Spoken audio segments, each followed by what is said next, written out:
Yeah, hey guys, this is Ian, and today we're going to look at the easiest way to launch a super small, super specific, hyper-local web directory business in a weekend. This is really scalable. It's a simple strategy. You can very quickly and easily repeat this, rinse this, repeat it, whatever the euphemism is that I'm sort of losing here. But it's a very, very simple approach to building this style business. It's also a very easy way to build an online agency out of this kind of business. So I'm just going to read the basic outline of this, and if you have questions, feel free to ask. This audio is limited to 5 minutes. I'm using the Anchor podcast app, so I can only keep this 5 minutes long. So here it is. You want to identify a hyper-local area. This would be, the analog would be a New York City neighborhood or a super small town or a resort area like where I live. You do not want to do this specific approach in a larger city, right? So the appeal of this, the allure of this idea is the specificity of it. So keep it really small. Two is you want to identify an ideal audience within that geography.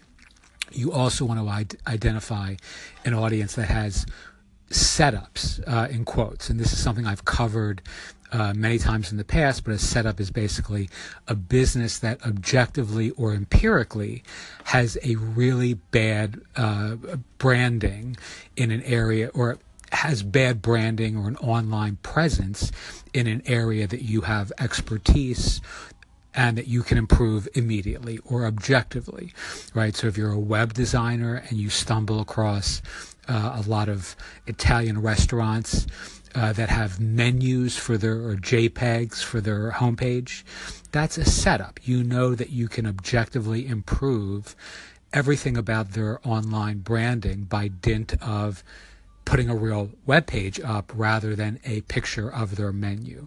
All right, believe it or not, in 2017, in local markets, there are many, many, many successful businesses, plumbers, contractors, restaurants, sushi places, pizza places that have really bad online branding. They have terrible websites. So if you can improve that, that's objectively where you begin.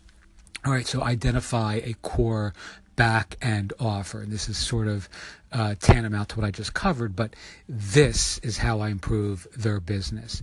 This is my value proposition. Get really clear on what you do, who you're doing it for, this is the ideal audience, and how their businesses change by virtue of you bringing your best services to bear. All right, the next steps are the site building steps. You just want to populate the site with as many listings as objectively are true in your community in a weekend. So if it's sushi restaurants, let's say in my resort area, I would add 50, sushi places, or 20, or if it's pizza places or contractors, you just add by hand. You spend a weekend and you just commit to getting it done. You add by hand all of the businesses. Then you just want to do the next steps, and I'm going to make this quick, but you just want to do some light blogging, use keyword questions. What's the best sushi place in Miami Beach, Florida? Where is the, best dentist in Boca Raton? You just ask a lot of questions and you use those in tags and in blog posts. This is no longer the listings part of your site. This is the blog part. All right, we'll cover this in more detail together if we work together. And the last step is start a reach out campaign. So start reaching out to the businesses who you've added to your community. You can tag them on Facebook and then link back to your site. You can do it on Twitter. You can reach out to them via email. And you basically just want to alert them that they are on your directory, and then have something that is an upgrade. I mean, it's that simple. What will they miss out on if they don't have X on your site?